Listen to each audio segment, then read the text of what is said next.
So you've seen the last video where we've been looking at the cars. Now it's time to take my cars out on track.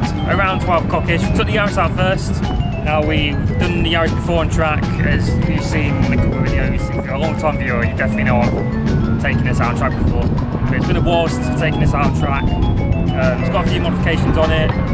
Not the standard Yaris, so we've got some USB coilovers, some 808 RS tyres, DS2500 pads at the front, EBC yellow speed pads at the back, N-Tech discs around, like K&N air filter in there, about the only power thing got on it. So chassis wise, pretty good. So it's got a strut brace and a rear strut brace. So yeah, so that's a quick overview of the car. So yeah, let's get to the first session of track. It was a pretty good one, so let's get to that one first.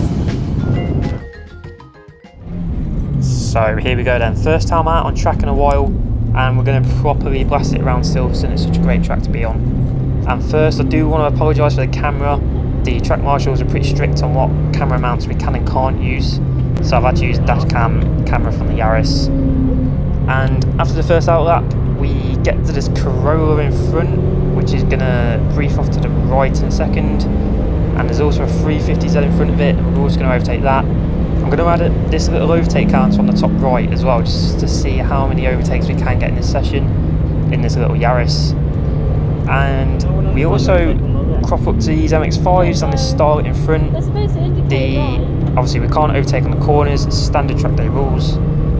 If you've not been to a track day before, you can't overtake on the corners, you can only take on the left hand side as well on the straights. So like here, I'm trying to overtake on the left, but it must be a turbo MX-5, but it storms ahead really frustratingly. But get past the Starlet as well, so there's another overtake done.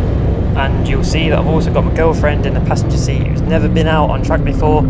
So let's listen to her reaction as I go through Brooklands and Luffield. Oh my days, that's so cool. This is incredible.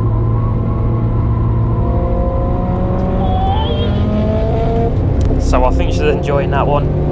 But let's get some more overtakes as we get past this Mark 3 MX-5. Then we get past the Mark 2 MX-5. And the next overtake is actually a Mark 1 MX-5, so we're getting a collection of MX-5s here. But we're slowly but surely get past the Mark 1, and as we come down to the bottom corner, just before Maggots, we've got a 350Z, and we're ready and poised to overtake it. As you can hear me probably trying to taunt the 350, but we get past it, adrenaline's running wild. And we're coming up to the first corner, got a little Civic, as the Sylvia gets past it around the corner, and then we slide past it too.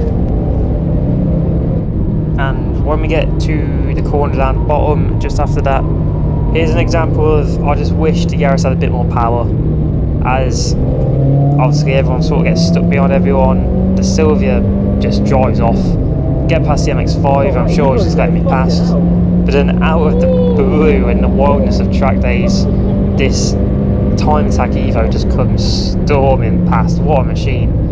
Oh, that's something I really wish I could drive. Get past another 350Z there, again just sticking these off as well. And we get to Subaru Legacy, I believe it is, but we get past that, and we've also got a Lexus IS200 in front, which we're about to overtake. And my next lap is actually my fastest lap of the session, so I'm going to be quiet for a second. I'm going to let you enjoy the lap, and let's get to it.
21.9, not a bad lap, but with the Starlet and the MX-5 got in the way coming into Maggots, couldn't have the best lap I could out there, but these sessions are quite hectic as you can see.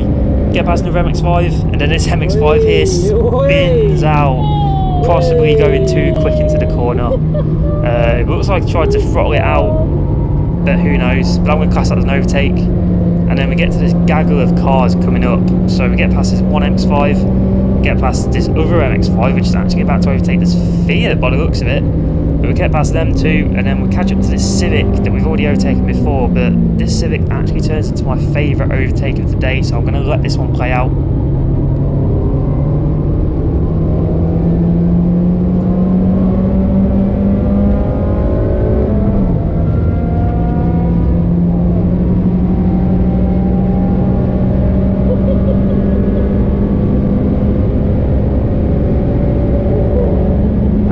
Just outbrake the Civic. It didn't look too impressive on camera, but on track I was pretty proud of it. So we catch up to this GT86, quite modified one, as it does actually pull away quite quickly, and this 350Z it's also ahead, and we actually get overtaken by the FN2 Civic. I'm not going to be too distressed by the type bar, but we get past the 350Z, coming on the start finish, making it 21 overtakes now, and coming into the first corner the Civic actually wants to overtake the GT86.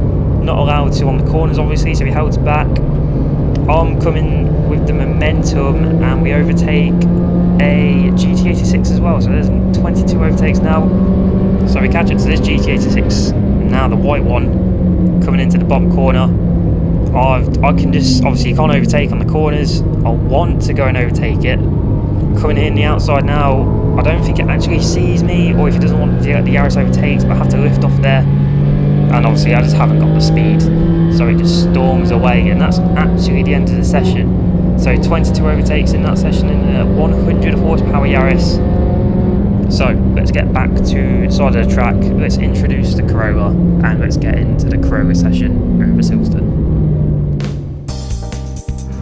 That was a good session, that was. Yaris, it surprised me even more, to be fair. I don't know if that's because I'm more of a skilled driver now after doing all this owner car and stuff. It's given me the skills to actually push this a lot more. But I was overtaking about everything. But yeah, cracking little car, especially for quite a high speed track as well. It's brilliant. I couldn't ask for anything more. But now, we've got the car that's got an extra 100 horsepower in it, the Corolla Tsport. Now, I've not done a track day in this, so this will be interesting. So I don't know what it's like to be fully pushed around the track. It's a quick overview on it. BC coilovers. It's got AD08 RS tyres on it as well. It's got a front strut brace and rear strut brace from Toyota themselves.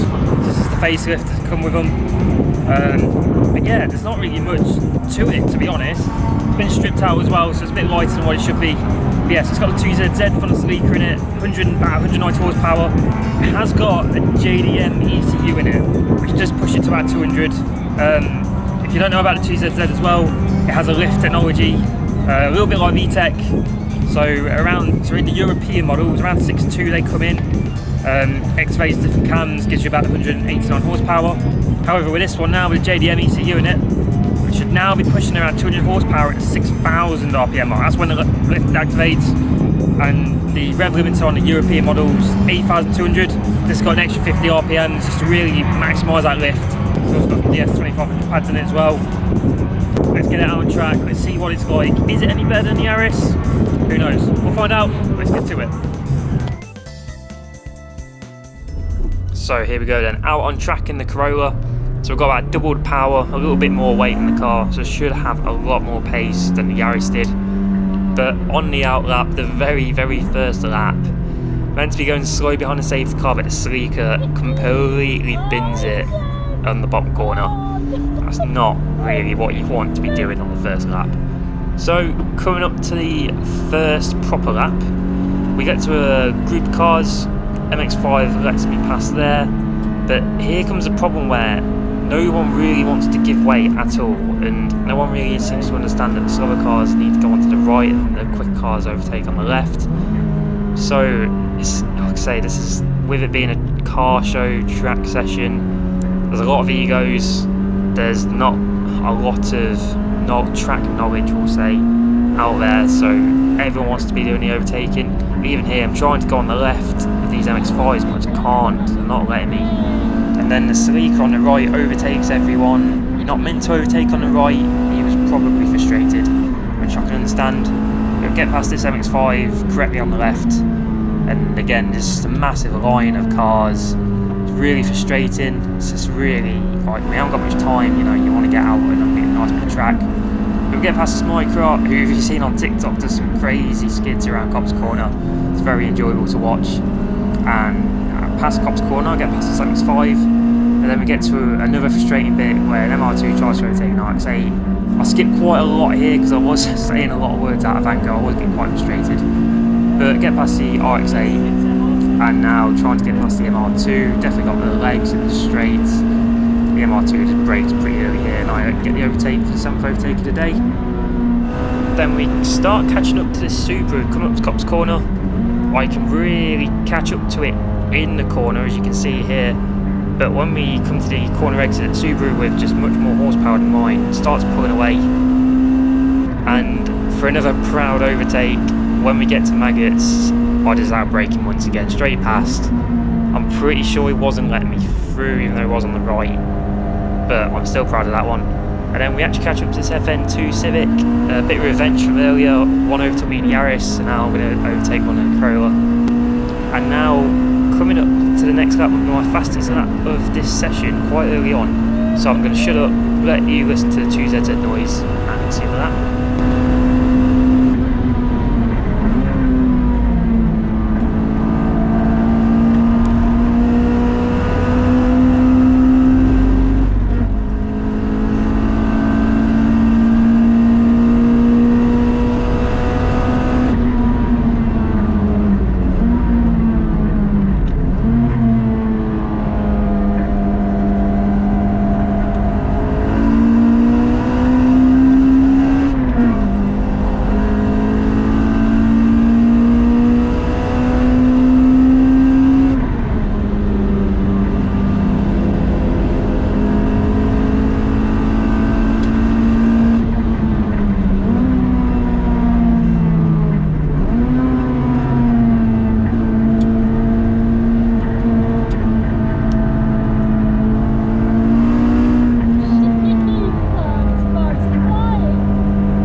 So 120.1, had to lift for the MX-5 on the back straight, so I could have gone to the 119s, but it's definitely got a lot more legs in it than the Yaris, as we get past the Sleeker there quite easily. And then there's a Silvia on the right hand side of which has got the hazards on, so it's probably something's broken. And then ahead this MR2, if you watch it, just completely spins out, completely gone. I don't know what happened there. And then as we come up to the start finish straight, get past this MX-5 that we got through at the start to make it the 13th overtake. And then a lap later, we actually get to this big group of cars here. As you can see, this is the frustrating bit. You want to get clean laps in, but there's a lot of cars on track. Get past the MX-5, get past that MR2 that we got past earlier as well. RX-8 ahead, we also get past that. There's a Starlet also trying to overtake everyone. What a hero. Get past the Mark II MX-5 there. And there's an Ignis Sport there we also get past. I'd love to drive one of them one day. As we see the Starlet ahead really going for it, really having that body roll on. That guy's really driving the nuts out of that car. But with the power of the Corolla, we just breeze past it. Nice and easy. 19 overtakes right there. And then we get to another RX-8 overtake right there. We catch up to the GT86, who tries to overtake his MX-5 around the outside. The MX-5 cuts up the GT86. As you can hear him go over in there saying, what's he doing? But he does give way to a GT86, who doesn't quite put the power down straight away. So wait, I don't actually know what he's doing here either, because he's obviously trying to let me through while I've taken the MX-5. But the GT86 goes narrow into Cop's corner, and I obviously go wide, get the power out, and he's obviously trying to let me through. But it just shows a good comparison of the Corolla versus GT86 of power there. There's 22 overtakes in, and for the final overtake of the session, it's a MX-5, straight past it, and down this straight actually marks the end of the session. So the Corolla with a lot more power in it. It's a lot more fun, but the brakes, it's got the same brakes as the Yaris, and the wood did start to fade. The engine did start to overheat a little bit. So a few niggles to deal with, but overall fun session. Glad you enjoyed it, and I hope you all enjoyed it too. So let's cut back to the outcome. And there we go. So the Corolla wasn't as good as the Yaris in the corners, but it definitely had the pace in the straights that the Yaris is definitely lacking. But I reckon if you put a turbo or a supercharger in that Yaris, that'd be a pretty good track car indeed. The Corolla did start getting a little hot, which did worry me a little bit. But when we got to a bunch of cars, it did start to cool down again, so I was quite happy with that. And yeah, a couple of spins on that one as well, which is interesting, especially one on the outlap. It just shows the types of drivers that you get around here. Big egos, got a lot of factors. But yeah, it was good to test both cars at the same day, on the same track, essentially in the same conditions. I know which one I prefer, I know which one my girlfriend prefers. I think they both have the advantages and disadvantages, but I think the clear winner here has to be the Yaris. It's got to be. It might lack power, but in the corners it's so stable, it flies around. I just had stability in it. The brakes, because it wasn't that quick, the brakes just didn't fade. Tyres just weren't being worked as what they were on the Corolla, so just a lot better. I reckon if you put more serious competition tyres and brakes on the Corolla, then it probably help. But yeah, overall with the two setups on, Yaris wins today. Brilliant car show. I hope you enjoyed these two videos on Japfest. Thank you very much for watching. Hopefully get some more track day videos, Toyota Sprint Series videos on the go, as I do after today. I really do want to start getting into more car stuff. It's a lot more fun than karting, I have to say. And yeah, thank you very much for watching YouTube. I'll see you in the next one.